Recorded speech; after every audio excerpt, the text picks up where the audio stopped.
un salmón ni un caracol. Empecé a caminar una noche a las 3 de la mañana. ¿Por qué? Porque podía.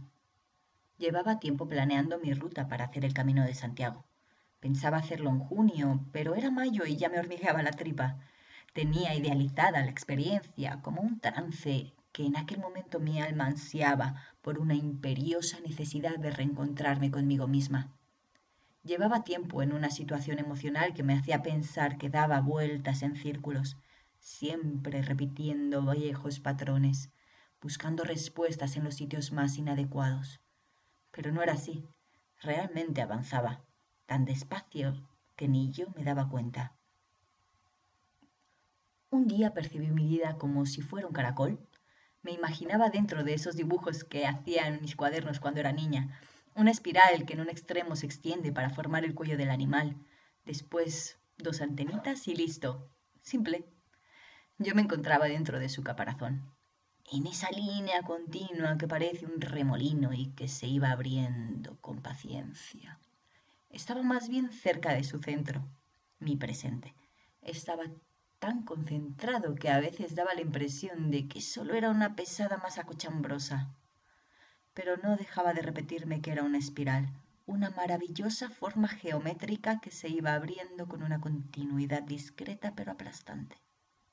Y un día, sin más, dejaría de girar y se expandiría hacia adelante en un camino abierto, un largo recorrido sobre el cuello que me llevaría a la cabeza, mi primer objetivo, mi futuro más cercano. Después de varios días de peregrinaje, me encontré en Asturias con un curioso personaje. Una persona de esas que, si no hubiera nacido, alguien la habría inventado en una historia de ficción. Él me habló del río Eo y de su pesca de salmones. Al oír el nombre de ese río dejé de escuchar. En mi cabeza solo había un pálido color rosado y un sonido que me trajo a la memoria un recuerdo de mi infancia. Mi madre tendiendo las sábanas rosas de mi cama, el viento acariciando sus cabellos y moviendo la tela con cierto aire a travesura. Yo acercándome corriendo al tendedero con esa prisa inquieta que me caracterizaba, buscando un abrazo antes de que pasara el tiempo. Mi garganta emitiendo un sonido que era el acordado llamado entre las hembras de la casa, esa comunicación que, solo nuestra, nos hacía cómplices de momentos de incoherencia que solo nosotras sabíamos entender. ¡Eo!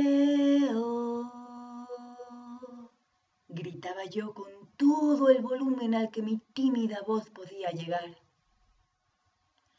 ¡Eo! Respondía ella con una gran sonrisa en su cara, esa sonrisa que permanece conmigo desde entonces. Al volver a la conciencia lo tuve claro. Cambié de rumbo. Mi camino había elegido buscar el llamado de las sábanas rosas en forma de pescado y de mi grito familiar que se había convertido en río. No sé cuánto tiempo pude llegar a andar sin descanso. Un esfuerzo inhumano me estaba desbordando. No quería parar ni para dormir ni para comer. Solo me detenía a comprar lo que en mi camino seguiría consumiendo. Mis pies agrietados empezaban a sangrar. Mis rodillas hinchadas como naranjas me daban pinchazos en cada paso. La gente a mi alrededor me hablaba y me invitaba a descansar. Pero yo, a pesar de mi energía desgastada y de mi cuerpo maltratado por la exigencia irracional a la que lo estaba sometiendo, solo quería seguir andando. Empezó a llover y la humedad ya me calaba hasta los huesos. Yo estaba dispuesta a no tener en cuenta las gotas de agua que resbalaban por mi rostro y que penetraban en las telas de mi ropa haciéndola cada vez más pesada, dificultando aún más cada uno de mis pasos. Hasta que de repente pasó lo que se veía venir. Me desplomé en el suelo por agotamiento y me hundí en un sueño hondo y profundo. Me despertó un intenso olor a pescado que hacía que mi estómago se entusiasmara y rugiera de la emoción. No podía dejar de moverse inquieto tan solo de prever que algo caería en su interior. Al abrir los ojos me encontré con un ambiente festivo en el que la lluvia tampoco importaba. Era la fiesta de la trucha, un día muy reconocido en aquel lugar al que fui a parar por azares del destino. Una niña llegó corriendo a la voz de «¡Ya despertó!». Me cogió por el brazo y sin preguntar tiró de mí, me llevó corriendo hacia lo que para ella era el corazón de su mundo, su pilar. Llegamos al puesto de navajas que tenía su madre. Lo tenía en una feria de artesanía que estaba llena de magia.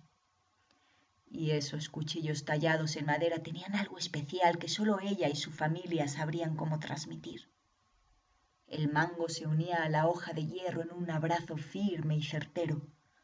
Todavía se podía sentir el calor del herrero que hasta esa misma mañana lo había estado trabajando. Boquiabierta con esa inesperada situación, todavía con los pies adoloridos y aún sin recuperar la energía necesaria para seguirle el paso a la niña, mi mirada se encontró con una casa pequeña que parecía que me gritaba: «¡Entra! ¡No te quedes ahí tan quieta! ¡Entra!». Estaba cerrada y no podía acceder a su interior. Solo pude quedarme inmóvil, tan solo mirando. Estuve unos días en ese sitio caminando por sus calles y recorriendo sus entornos naturales hasta que un día decidí partir. Conforme me alejaba, no paraba de pensar en esa casa. Algo de ese lugar me atraía como un imán, tal vez su arquitectura o su aspecto acogedor. Llegué a la ciudad y seguía sin dejar de darle vueltas a una misma idea: comprar esa pequeña casa. No debía ser muy cara porque no estaba en las mejores condiciones. Me imaginaba dedicándole tiempo a su reparación, mimándola y reformándola a mi manera. Pasaron semanas, incluso meses sin quitármela de la cabeza. Cada día imaginaba su interior y alimentaba mis sueños. Me veía viviendo en ella, cocinando truchas en su horno de leña y leyendo mi libro frente a la chimenea. Estuve un tiempo trabajando sin parar, gastando el menor importe posible para ahorrar todo lo que pudiera. Dejé de salir e incluso adelgacé varios kilos porque ya no compraba porquerías para picar. Me enfocaba en un único objetivo: más dinero. Desafortunadamente mis esfuerzos eran inútiles porque siempre había algo que me truncaba las esperanzas.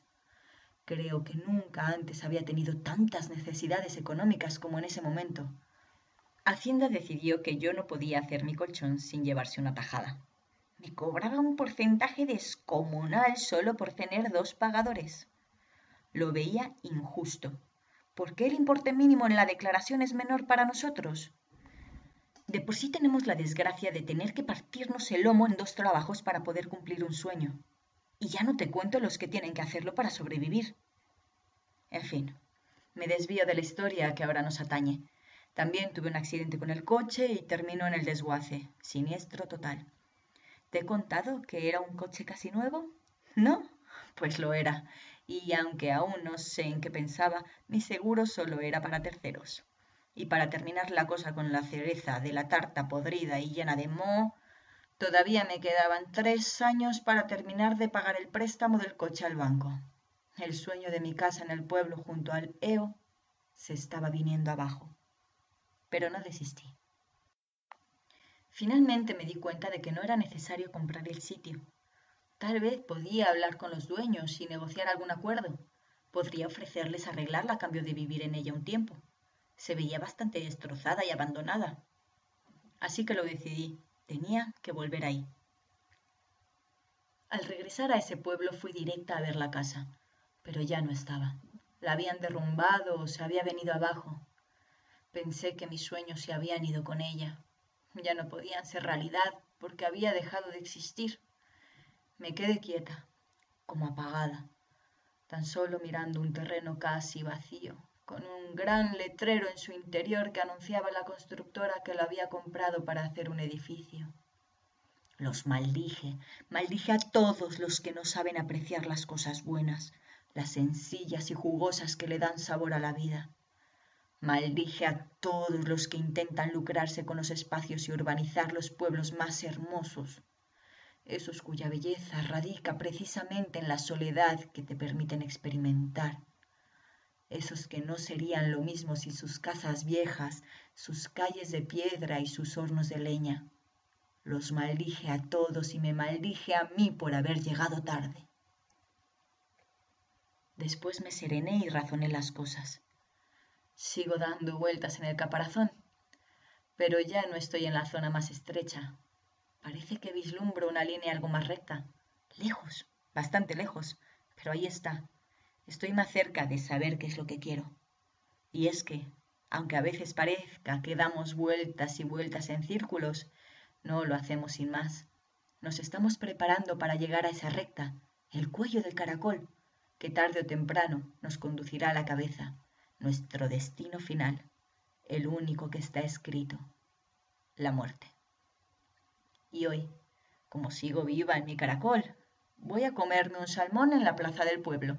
He oído que los preparan deliciosos en este sitio.